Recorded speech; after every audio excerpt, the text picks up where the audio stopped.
Assalamualaikum warahmatullahi wabarakatuh. Alhamdulillahirabbil alamin wa bihi nasta'inu ala umuri dunya waddin wa ala alihi washabihi ajmain. Qala Allah ta'ala fil Qur'anil Karim, a'udzu billahi minasyaitonir rajim. Bismillahirrahmanirrahim.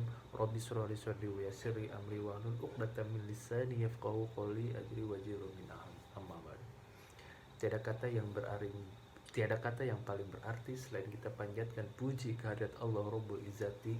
Tiada kata yang paling bermakna selain kita panjatkan puja ke Allah Azza wa Jalla yang telah memberi kita kenikmatan kesehatan sehingga kita semua bisa diberi hidayah, diberi hidup sampai saat ini.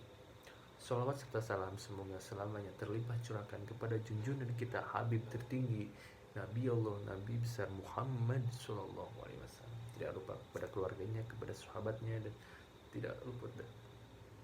tidak lupa kepada umatnya.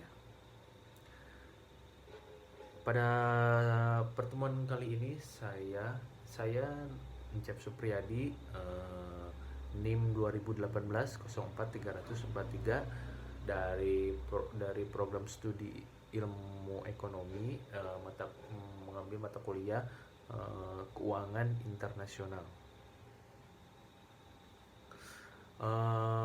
Kali ini saya akan membahas tentang kurs valuta asing.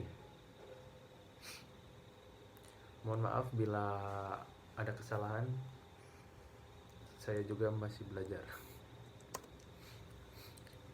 Berikut narahubung untuk semua informasi di program studi ekonomi. Seperti ini ya, bisa dilihat. Pertama, masuk ke ekonomi UMY. Ekonomi UMY berdiri pada tahun 1999. Sejak tahun 2011 hingga saat ini, program studi ekonomi memperoleh akreditasi A. Mantap. Prodi ekonomi UMY dirancang untuk menghasilkan lulusan yang memiliki kemampuan dan keahlian analisis ekonomi, baik makro maupun mikro, untuk memenuhi kebutuhan analitis maupun penelitian pada institusi pemerintahan, lembaga penelitian, perbankan dan pasar modal, sektor swasta, industri, dan lembaga swadaya masyarakat. Lulusan ekonomi biasanya mereka akan jadi akademis, analis ekonomi, bankir, pegawai pemerintah, institusi penelitian, institusi pendidikan, sektor swasta, dan masih banyak lainnya. Di ekonomi juga ada yang namanya IPIF. IPIF ini berbentuk internasional, namanya IPIF. IPIF adalah nahkoda terbaik untuk mencapai kesuksesan. Muatannya lengkap dari pematangan intelektual, peneguhan karakter sosial, spiritual, perluasan jaringan internasional dengan pandangan Islam yang universal. IPIF memberikan banyak pengalaman dalam pendidikan karakter building, kerjasama, dan juga menjadi Islamic entrepreneurship. Aspek pendidikan yang bertaraf internasional menjadikan kita terus berkembang dalam dunia perekonomian dan bisnis. Pokoknya kuliah ekonomi saja. Langsung masuk ke materi, yaitu kurs valuta asing. Pengertian kurs valuta asing. Kurs adalah nilai suatu mata uang jika dipertukarkan dengan mata uang lain. Artinya, nilai suatu mata uang ditentukan oleh nilai tukar mata uang tersebut terhadap mata uang lainnya. Kurs adalah harga mata uang suatu negara yang dinyatakan dengan mata uang negara lain. Artinya, kurs menyatakan harga suatu mata uang jika diperjualbelikan dengan mata uang lain. Kurs valuta asing. Secara sederhana, kurs mata uang asing atau biasa disebut kurs valuta asing adalah rasio nilai antara suatu mata uang lainnya. Artinya, kurs menunjukkan perbandingan nilai antara dua mata uang yang berbeda. Devaluasi dan revaluasi mata uang negara valuta asing. Pengertian devaluasi. Devaluasi dapat diartikan sebagai tindakan yang diambil oleh pemerintah suatu negara dengan menurunkan nilai mata uangnya atau biasa disebut domestic currency terhadap nilai mata uang asing, disebut foreign currency. Tujuannya devaluasi dalam jangka pendek untuk mendorong ekspor dan membatasi impor sehingga dapat mendorong penggunaan produksi dalam negeri. Pada umumnya, kebijakan devaluasi lebih banyak dimanfaatkan oleh negara-negara yang sedang berkembang. Pengertian revaluasi didefinisikan sebagai tindakan yang diambil oleh pemerintah suatu negara dengan menaikkan nilai mata uangnya terhadap nilai mata uang asing. Kebijakan revaluasi dilakukan karena kondisi perekonomian negara sudah dimiliki dan mencapai atau mendekati full employment atau artinya kecenderungan inflasi.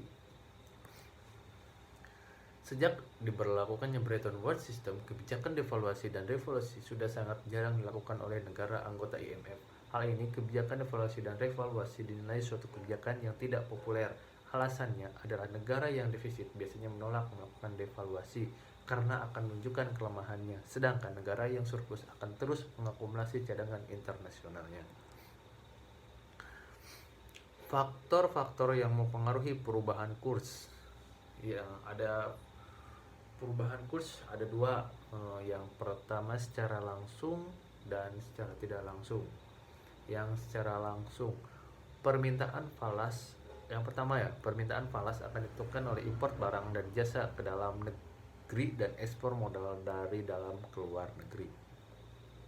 Yang kedua, penawaran valuta asing akan ditentukan oleh ekspor barang dan jasa ke luar negeri dan impor modal dari luar negeri ke dalam negeri. Secara tidak langsung, pertama, posisi neraca pembayaran, tingkat inflasi, tingkat bunga, tingkat pendapatan nasional, kebijakan moneter, ekspektasi dan spekulasi. Di valuta asing juga ada fungsi pasar valuta asing. Yang pertama, untuk mempermudah pertukaran mata uang asing serta memindah dana atau daya beli dari suatu negara lain. Kemudian menyediakan fasilitas kredit jangka pendek pada pelaku sebagai media transaksi untuk pembayaran dan atau penyerahan barang yang tidak perlu segera diselesaikan. Menyediakan fasilitas perlindungan untuk pelaku terhadap perubahan kurs, mekanisme hedging. Mungkin sekian dan terima kasih presentasi dari saya.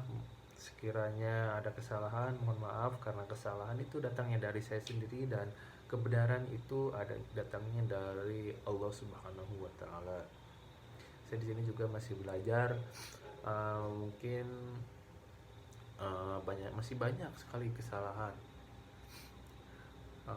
Masih jauh dari kata sempurna.